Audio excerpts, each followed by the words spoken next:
All right. What's up, everybody? Welcome to another episode of the new Printing Press podcast. My name is Michael Whittle.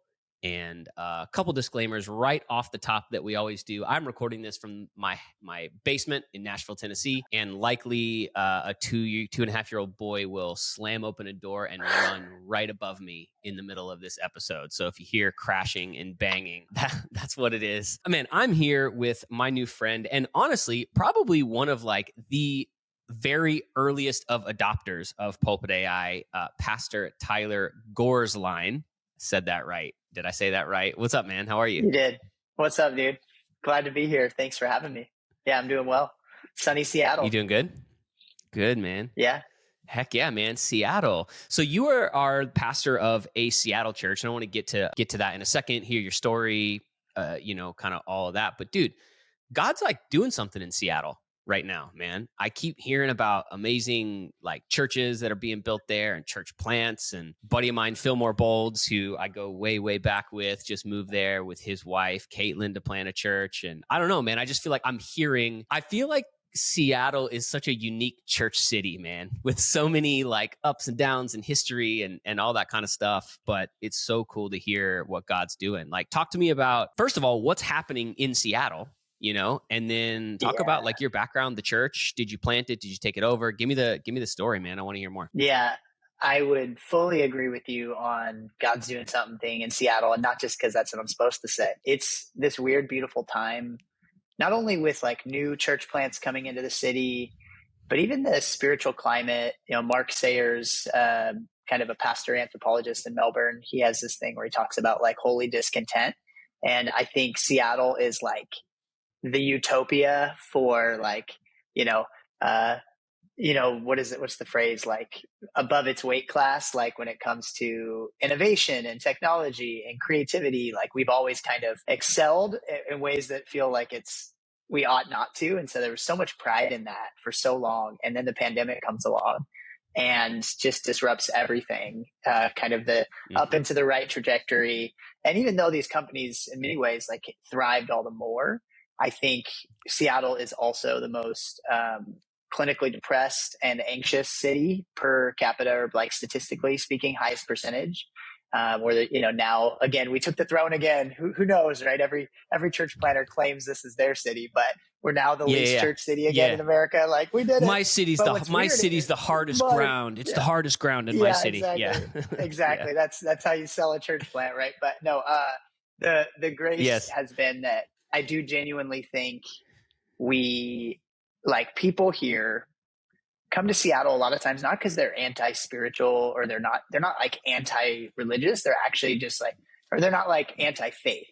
They're not open to spiritual things. They're really open to spiritual things. But a lot of times they're fleeing from a more fundamentalist environment or somewhere where they felt like spiritual abuse or some sort of like highly black and white setting to come kind of do them. Like, you do you. They come to Seattle. All that to say, I think what's beautiful is God is doing, like, everybody who wants to be at church really wants to be there and is really contending and praying and seeking and hoping. And there's just this passionate fervor, and like even renewal in the city is starting to sprout. And I've been doing this for like 10 years at our church. And so from planting it to now, and I've been in Seattle for 19 years and I've seen the city change drastically, kind of go from being like a smaller big city to like a major city. And then also just like, we feel like we've had 4 churches because we serve like right in the heart of the tech sphere of the city, right in South Lake Union. And so we have tons of people who come and stay at Amazon until they're not fired, or they can get their signing bonus or their stock vests. And then they move back to Mumbai, or they move back to Iowa, or they move back to wherever. But they think of Seattle as a stop. So, that's a lot of it. Yeah. So it's so funny. It's so funny you say that. I helped plant a church with some of my best friends in the heart of Los Angeles in 2015. And we would always say, it's so funny. Your thing is like, oh, people transition out because like their stock is vest and they've made a bunch of money. Ours was always like, people transition out because they run out of money, they're tired of acting, and they go back to that town they came from. You know what I mean? So it's like a very different set of just constant constant churn, for lack of a better term. So yeah, I mean, we see this all the time, both for the challenge for church plants like we were, and for those who have come to the city. The perfect example is that like Amazon literally has a firing quota. They need to fire enough people to remain innovative. And so tons of 22-year-olds move to the city to be a first-time developer out of MIT or out of wherever, really intelligent, really creative, really thoughtful, but are just trying to figure out how to follow Jesus in a new city. And then we get to reframe for them, ourselves, one church with Fillmore and the other churches in the city. We get to say like, hey, look, like your whole life isn't keeping your tech career growth trajectory. It's Jesus, and he's called you here. And, he's not just going to do that. Like, you don't have to work yourself to death, but there's more to life than, the coding that you're doing right now. There's more to it. Dude, that's super interesting. Which is pretty awesome. A super kind of probably a unique pastoral thing that you get to walk people through, right? So having been a pastor in LA for so many years, that has this like unique challenge. Now I'm in Nashville, Tennessee, where it's the exact opposite, right? It's like cultural Christianity, comfortability. And I'm speaking in broad strokes here. Not everybody obviously is that, but it's like the context in which you pastor has such unique things that you're like pastoring people through, right? And I have some friends that have churches in like New York City or Silicon Valley, and it very much is that like, hey, this reason that you moved here to build this thing or to conquer this thing or make this amount of money, that isn't the entirety of like your identity. I bet that's like a really unique pastoral context that you're in, for sure. Yeah. We I mentioned earlier that Seattle has changed. Like it used to be, we had tons of folks who either maybe had some kind of faith, religious background of some sort. They moved here, like I mentioned, trying to come out of it. And then, or those who still keep doing that. But there is this changing of the moment where you try to like pull out the best. You try to say like, hey, look, like what's the deeper thing than just making it, just surviving, just getting by. Like, cause there's so much of that scarcity thinking. And so it's even like, how do you move people to mission in a context where they're thinking of it as like, I'm only here for this long, or like move them to community, oh, why should I invest? I'm only going to be here for this long. And it's like, well, don't put your life on hold. Like God has so much for you. And like even your ministry in technology, like God has so much for you to do, with your coworkers at Amazon and with your neighbors and with your friends, and to develop you in this season. And so in some ways we kind of think of ourselves like a DTS, like a discipleship training school of like, you're here and we're going to like equip you. We're not going to flirt. Like that's the joke contextually, is we're not a suburban church because we have no time to be like, oh, should we not? Like we can't try to woo you. It's like, hey, here's what we're doing. We would love for you to be a part of it. If not us, here's 10 other great churches in the city that we would love for you to be a part of. Don't waste your time. Like get involved, move quickly, because life is happening and it's coming at you fast. And so, pastoring has been unique because I came up through Young Life. I have deep relationships that are discipleship focused, and that's a big part of our heart and as a church. But I had to adjust as a pastor because I would have loved to walk for 20 years with people and just develop over time that kind of way. And instead, like we meet in this like urban co-working social club for millennial and younger entrepreneurs. So like everybody is coming and going all the time. And so I'm just constantly asking how can we be on the bleeding edge? How can we embrace technology? How can we be creative? How can we meet people where they are? Because they're moving us forward in a whole different way. And so how can we like root them deeper as they move us forward? So that's pretty really cool. Awesome. I want to get to some of that in a second, because I do think there is a huge conversation to be had around so much of that. But give us like the quick, for some context, like give us the background on you. Did you always want to plant a church? Give us a story of how the church started. Like just the kind of the quick, get to know Tyler and a Seattle church. Like help us get some context. Yeah, my best bit, because I always kind of share this at our foundations class, because it's a little bit of like, what's the story of our church? How am I a part of it? What does this all work? Is, I experienced the humbling experience in my first pastor job, went to school for ministry, got hired at a big mega church. No, it wasn't Mars Hill. That's the next question I always get.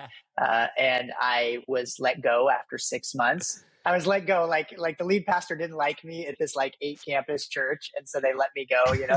They freed my future. Yep. And Yep. but 5 days before that, I was in South Lake Union, where we are, and I got a sense of revelation from God that I was supposed to invest my life in young adults and non-believers and the marginalized, and I was supposed to do so through discipleship and teaching. And so convictionally, I thought that would take 5 years. I would finish seminary and I would plant a church. Well, fast forward spring 2013, I meet this guy named Tim who had pastored at Mars Hill Church, and he was kind of an odd duck at the time there. And I was like the least Mars Hill guy ever. I believe so much in, women and all these different, I had all these things, right? It's funny. I will just say, I don't wear enough black. I don't frown enough. Right? Well, I was going to say, I was just not literally not to go down the Mars Hill train at all, but obviously with some of his recent kind of antics again here recently, some of that has like come back up, and I had like never listened to the podcast. I grew up like a charismatic Pentecostal, right? Like Mark, he was just so far outside of what I was like into and listening to, and so I'm like, just for the last few months, for the first time, have like listened to the podcast, and like, so anyways, for you to just be like, oh, that's not where I came from, it's hilarious, because there does seem to be in Seattle like a lot of scattered, just like it's even better church goers, right? But like pastors and leaders, right? For sure. Yeah.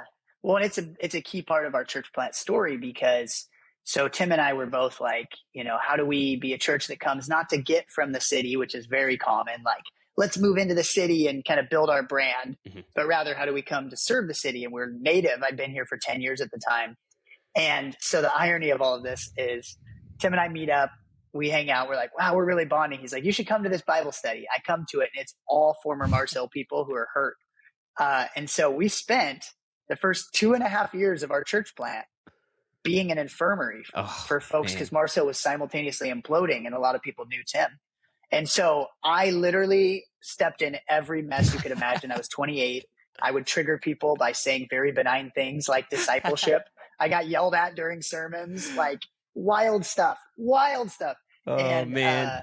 Then eventually in 2015, it was crazy. Like I looked like the youth pastor. Everybody thought I was the youth pastor because Tim was 40 and I was 28. And then I look like Obama after office. Like I got gray hair and I'm tired, but it was like lead pastoring through COVID, man. That'll do it. Years of, dude. Oh, well, no. So it was first season was we're an infirmary for post Mars Hill church hurt folks. And then we launch and say, hey, we got to get back out there. Here's how you heal. We lose a ton of those folks. And then season 2 was Amazon bringing in 10,000 employees a year to our neighborhood, basically to South Lake Union. And then we become an international church overnight, which is awesome. My heart, masters in kind of racial reconciliation, huge part of my heart. And I'm like, what a gift. But diversity is way harder than the ideal. Everybody's like, diversity. And then you like try to do it, and it's way harder and messier. And then season 3 is I get up February 2020 and I say, here's our vision 2020. And at this point, Tim had transitioned from being co-lead pastor. He left. And so I'm the sole lead pastor about a year into that. And I say, here's the vision. And then the world falls apart. And so then that was season 3 was COVID season, 15 months online. And then season 4, I'm kind of burnt out. I need like total healing, prayer, like mercy of God recharge, which I got through this kind of Sea Rock community that I'm a part of with some other pastors. It's been beautiful. And then the last 2.5 years, after like 7 years of slogging, have been incredible. Man, like church is growing, multiple services, people are going deep in discipleship, people coming from all over. Like it's been beautiful, but it was a doozy of a decade. And I finally got a sabbatical last summer to try to like make sense of it. Heck yeah. It was something else. I'm like, what have I done? Where have I been? Man, gosh, that is so there you go. There's the bullet points. Yeah, that's incredible. My best friend, Jake, who's actually my co-founder in Pulpit AI, he planted our church in LA in 2015. He was in his mid-20s. Church was in total disarray. It was sort of like a kind of plant, but really it was like the leftovers from like this weird church crisis, church split kind of thing. And him and his wife were kind of like, yeah, we'll do it, And at at the time of this, Yep. when this comes out, he will have just like changed like whole new name and vision for the community. And I have endless amounts of both empathy for church planners and lead pastors, and also like I am never doing that. Props to you. But yeah, man, that's incredible.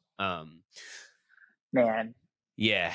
Yeah, it is crazy. And for your aside, the fun thing is you can hear some of that story in episode 13 of the podcast, because we were one of those churches that Okay. wasn't out of Marso, but served a lot of those people. So we got our own episode. Sick. Okay. So Tim is the guy that he said, if you plant a church, I'll tear it down brick by brick. So you'll get, okay. you can I'll have enjoy to that. listen. And then, Okay. yeah, very Yeah, very and here entertaining. it is thriving, right? That's incredible, Yeah. man. Yeah. So okay, so I got to tell you, I know, it's pretty awesome. When we kind of announced Pulpit AI, it kind of went weirdly viral on Twitter. Had no expectation of that happening. Thought like 25 of my friends would use this, and we would kind of like put together, a deck and go raise some capital to kind of build the first version of it. And I start getting these emails from all these, pastors and churches and all that kind of stuff. And I don't even remember how, like, I saw you, I think, signed up, and I kind of went and looked you guys up, and I was like still living in LA at the time. And it was just like, oh, this is like my kind of church and my kind of pastor. Like I was so stoked because it was like, it felt like a familiar kind of person, right? That was like expressing interest in this like thing. And I'm pretty sure you were like probably one of the first like 10 or 15 people to like use it, and I think even pay to use it, and still are like have it like experience problems with it, and are like emailing me like, where did all my sermon credits disappear to? And I'm like, I actually don't know. Let me reach out to our guys and find out. But so you've been like literally one of the like, earliest adopters. And so like, give me your just like, first of all, how'd you come across Pulpit AI? But then even further, like, have you always been obviously you're in Seattle, you pastor a lot of technology professionals, right? But have you always been very early adopter when it comes to kind of like, how do we implement various technologies in our local church context? I would think so. I keep finding out by accident that I sign up like in the first 10 to 20 for something. And so that might be your picture. I went to a pastor's retreat facility, and maybe I'm just too high trust. I'm like, oh, it seems legit. But I went there and I realized I was like the first guest, and I was like, this is crazy. Shout out to the Keneo Center in Puerto Rico. So it was fantastic. It was amazing. It was life-changing. And so with Pulpit AI, I don't know if y'all incepted my brain through my friend Tyler Preeb and your kind of incubator work there with Missional Labs. Yes. I don't know if I saw your logo on something and thought, oh, that's interesting. I do know that this is an emerging space. And so also, I think it's awesome that you guys are trying to resource pastors and churches and people in this way. I think what I did is I found myself deeply, really toying with ChatGPT, and I get, all sorts of emails about AI stuff just to kind of stay up on like what's the bleeding edge of what's happening and what's available and what can make my job and our work easier, and because we're a church that only has so many resources, where can we have machines and things work for us versus like, how can we utilize this stuff? Because if not, it's sometimes just a foolish lack of stewardship. And so for me, it was like, oh man, this would be helpful for our small group notes. Oh, this could be helpful for getting a transcript of my sermon so I can evaluate it. Like, oh, this might be helpful for, kind of making a social post or trying to boil down my ideas into something that I can share with other people. And so I think I probably stumbled across it across Twitter or somewhere and just thought, hey, this could be helpful to try. Let's give it a shot. And maybe save our small groups guy some work by helping to try to generate some questions that he can adapt for our context or things like that. That's awesome. So yeah, man, that's so good. I shout out to Tyler Preeb. You mentioned Tyler. He's the best. He's like, I was just with him in Orlando a couple weeks ago, and we had like a long walk around a parking lot, and he was like equally pastoring me and being my therapist and business advice consultant all at the same time. So I love him. He has been like so instrumental in everything that we're doing. So, okay. So like, you mentioned kind of like the stewardship portion, right? Like, let's talk to me like a bit more about that, because you are not like a just like an unthoughtful, hey, let's just pragmatically do whatever we have to do to make our church operate, smoother, or more smoothly, or to save time or whatever, right? Like, I would imagine you have some kind of like even semi thought through like theological or philosophical framework on like, how do we as a church use technology, and what do we use it for, and what don't we use it for? How deeply do you, or have you thought about that in regards to like the different technology tools you guys use? And then now that AI is obviously, although it feels really new, we know that it's really old, but now that it is so much more mainstream, like, how are you thinking about it in terms of like your team, your staff, your volunteers, your community? Like, give me your thoughts on technology, AI, how it should be used, how it shouldn't be, all that good stuff. Yeah, it's a great question. And, there's so many different kind of avenues I could go with it. But I think what comes to mind first and foremost is to, just to stay on the stewardship thing. Like, I think the old model of Christendom that presumes, at least like if other cities in America are still like Christian culture, realities like the Bible Belt or say Nashville or others, we're ahead of the curve in terms of like post-Christianity. But then I think we're also, because we've kind of always, it's never rooted here. But then I think it's also, we're kind of a pre-Christian context where it's like, you think about a London or you think about some of those places. And so the missiology of, wow, like anything, like I forget who it is, might be D.L. Moody, who said like, anything apart from sin to like reach people with the gospel, that sort of thing. And I think for me, it's like with technology or with AI, there's so much, like we just can't hire, a job for every single part in reality in our church. And for so long, it's been scrappy church planting. But as our church matures, we're probably about 400 people now. And then we're finding that we have like a more digital presence beyond that. Like every need continues to grow, and there's a staff need for every spot and every place and space. And it's one of those things where even the amount of time that each of our staff members have to minister, it's like we all can't do even all that's required to meet the needs of our community, let alone the people beyond our walls. And so the stewardship piece is like, hey, as long as it's like integrous and legitimate, with the use of AI, whatever you're doing, it doesn't promote anything that leads people astray. Can these things work for us? Just like Microsoft Excel works for people, just like, Gmail works for people. Like, can these things help? So, the joke is like, I would love to write a book, but I don't have David Brooks has 6 people who are his research assistants. It's like, that's fantastic. But if I need like a quick story or an anecdote or, something I can think about that will, like, what's a synonym like for this, that is more sticky. Like I'm always trying to work with the tools to serve the needs of our people, so long as it really promotes their depth and their growth in Christ and beyond. And so I think the stewardship is both financial, but I think it's also time. It's like, I only have so much time, and we want to be with people, pastoring them. We want to be in our community. We want to be sermon prepping. We want to be doing all these different things. But what does it look like to have things work for you, as opposed to constantly having to work for the mechanisms that are growing? And I think that's the thing that's exciting about AI, philosophically for me, is like, how can this work for the greater thriving of humanity and the flourishing of communities and the renewal of cities? And where can it work for that? And yes, there's inherent risks and there's sorts of things with that, just like every technology, just like smartphones, right? We didn't realize 10 to 15 years ago what was going to be the now consequences of this. We can't keep up with the growth. And so that's where the risk is going to be. Like as humans, we can't metabolize it fast enough. But then I think the flip of that is, well, how can we use it healthily now to support us? What's out there and it's available to support our thriving in ways that can extend our ministry.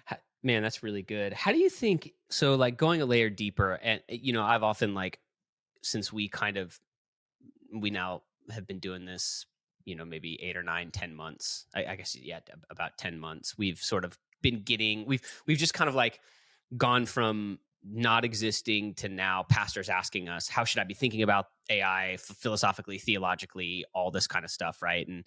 And I think that there are a lot of like great questions to be asked and great conversations to be had about like how do churches use it. But I actually think the more important conversation is like, how are pastors helping pastor their people through the real revolution that AI is and will be, right? So, like if we didn't properly pastor, Yeah. if we were like behind the game on pastoring our people through social media, or like you said, through mobile, right? Because we had no frame of reference for some of those potential risks. The reality is that AI has fundamentally changed and will change every aspect of our life, our careers, the relationships that we have, right?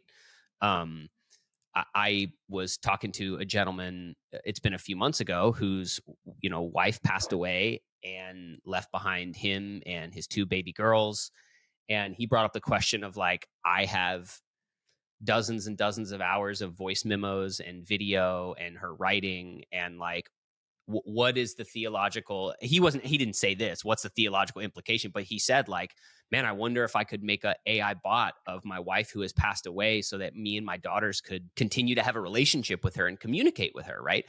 And that was when it kind of hit me of like, oh, this is so much bigger than just like, how does a pastor use it or not use it, but it's like, how are we discipling our people through this kind of like moment of this revolutionary technology? How are you, especially being in a place like Yeah. Seattle, where you probably have some of the builders of this technology in and around your congregation, like how are you helping people kind of sort through this? Is that something you're thinking about? Is it something that you are kind of wrapping your head around? Yeah, certainly thinking about it constantly. I think, um, I Andy Crouch has this thing about magic that he talks about, and I always forget the name of the title of the book. It's really clever, but like The Life We Always Wanted or something like that.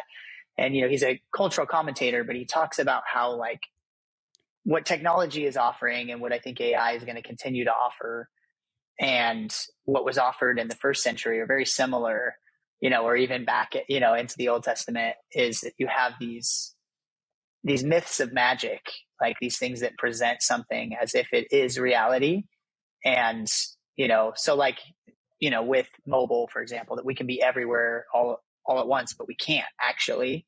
And so the strength of it is like, that it extends capacity, but the flip of it is it also limits it, and it makes us disembodied. And I think so theologically, I'm thinking a lot about embodiment and what does that mean? And then also, like in my head, one of the things I'm like, I think one side of it is, and this is where AI is going to make things really muddy, I think, is we're going to have to be like AA for technology. Like the church in the future, I think, is going to have to be a place that's like, hey, feet on the ground, like take your shoes off. Like you exist in a real world that is 3D, because our defaults are shifting to being everything technological. And then, hey, I exist in reality as well. So it's like moving from my phone to my laptop to my AI, my Tesla robot that's going to be in the house, in whatever, 5 years, that sort of thing. Right. And I think, so the implications are curious. One for me is like, there's the old Turing test, which was like the idea of like, is a machine like, a being, like, is it an actual being? And like, can we not even recognize that it's not a machine? Like that'll become a part in the future. And like, I have pastor friends, we talk about weird things like, will we evangelize to robots? Like, what does that mean? Like, cause they don't have a soul in the sense of the Imago Dei, but what in the world is this? Right. Yeah. So, that's a thing. And I have, my takes are like, well, I think it's different, right? It's different in my mind. But then secondly, how do we like help pastor people to embrace things like embodiment and grief? Because using your example of your friend, like what a gift it could be to have a spouse who has passed away, to have some sort of technology that might help to simulate the experience. But that has to help towards the end of actual reality, which is not augmented. It's like death is part of life, and embracing grief and loss. So like, to the degree that that's helpful pastorally, I would be thinking about, hey, also grounding the person in reality that like hope is eternal and it's not just temporal. It's not just here. And it's not just like avoiding death at all costs, because that's already a societal epidemic. Mm-hmm. So how do we help people actually like connect with reality, while also utilizing tools that might supplement the experience of the grief versus just prolong it in a like negative way or like distort reality. And I think those are the things we have to think about. Like, I think it's addiction, it's enmeshment with technology, because I think that's going to be a thing, like bodily, like the Neuralink stuff. There's so many things that are going to be future realities where the line between artificial intelligence and humanity is going to blur all the more. Okay, great. Well, what is core to the existence of being made in the image of God? And how do we help people root themselves back in that truth that is timeless regardless of technology? Yeah. Yeah, man, that's really good. Let's so like I guess before we close, let's talk just like discipleship and formation, right? So, these are these terms that have been around the church for a long time. I think post-COVID it's really made a resurgence, right? Like it's like, I mean, I think that's kind of the buzzword of the day, right? Is like discipleship and formation, which is great and awesome. And I'm like totally all about it, right? One of the reasons we really created Pulpit AI is actually before we were building that, we were kind of building something a little bit different and kind of like experimenting with like a sort of a faith-based media company, sort of like a Barstool Sports for Christianity type kind of bit of an experiment. And we were doing that for about a year. And we kind of got under the hood of sort of that like Christian influencer type world, right? Because we were like coming alongside creators and treating them as media properties, and okay, how could this scale and what does this look like? And one of the things I kept coming back to was this idea of actually like the local church pastor being probably the most important content creator that we have in the body of Christ, right? Because they're creating content every week in the form of a sermon, but they're accountable locally, and they're creating content not for a bunch of nameless, faceless people online, but for the people that they look at and preach to and teach and disciple every single week, right? So we developed Pulpit AI with basically the thesis that like every single pastor should be able to have a digital signal to their congregation, no matter the size of their church. In other words, they should be able to create discipleship content or material for their church based on their sermon. That's like the big idea around like what we want to try and do. So in kind of this world of like discipleship formation, how do you think about that? Like, we live in this world where there's a million podcasts and TikTokers, and I found myself as a pastor having to undo the latest podcast that the dude I was discipling had just listened to, right? How important do you think it is that like a local church pastor is like up in the eyes and the ears of their congregation beyond just a Sunday? And how do you guys do that at your church, if in fact you do think that's important? Yeah. Oh gosh. Yeah. That's our whole church is really built off of, what we would call transformation, but really what we mean is discipleship, but not just through spiritual formation. So for us, our kind of working theory of transformation, of change, is that you need the discipleship through formation, which I do think is a buzzword in the moment. Like, I'm curious in 10 years from now, like, I think it is timeless, and it's like, but I just laugh. There's like emphases, and I'm so thankful for those who are leading the way there. We think about it as like, there's the formation, which is the being transformed by the renewing of your mind. We think about it in mission, as in like practicing and doing the things that God would do if you were living your life, as John Mark would say, that kind of thing. And then we think about it like also being like encounter and actual empowerment by the Spirit. So it's like, it's not just like, hey, I'm going to learn some stuff, I'm going to be really smart, and then have my curated like self-care Christian life. Like, I think that's the risk of formation, is you can have like my project self that just looks like it's just Jesus. It's like Bible study versus microdosing or something. That's so right? true. And then it's like, okay. Yeah. And then it's like, so mission formation, but then also encounter, or the presence of God, the power of God. But then community is the last piece. And I think the trick is most like younger individualized, or, kind of our moment is so individualistic and so um, hyper curated, and like we're just trying to do our own thing and survive and thrive in our own way, in our own perfect life. Individualism is like par excellence right now. That the role of a pastor being a community presence is significant, like more than ever before, because in a disembodied world, you need someone to step in the gap and say, hey, like, no, or yes, like there's some sort of truth that is a root. And hey, what just happened in this room? God did something powerful. What is that? So like my friend Tyler Staten, he leads Bridgetown. He's really excellent in a large church at getting up front and saying, hey, you know what just happened? Like, that's normal. This has been happening in the church for 2,000 years, or, this has been happening in God's people for thousands. Like, this is normal. Or, hey, like, not so much. Like, there's something about embodied physical presence of a leader that says, hey, I'm here to help spiritual father or mother in this community by saying, like, keep going. This is who you are in God. And also, hey, you might want to think about this. Can I give you some feedback? Like, I don't know if that aligns with what you're thinking. And so I think the risk of the podcast moment that we live in is that, like, yeah, you can always go get a better sermon. Like, you can always go listen to a better talk, but like embodied presence. And if a local pastor is just disembodied, then I believe the community will also follow that. And so there's like you can't pastor the internet, really, truly, at large. I just don't think you can.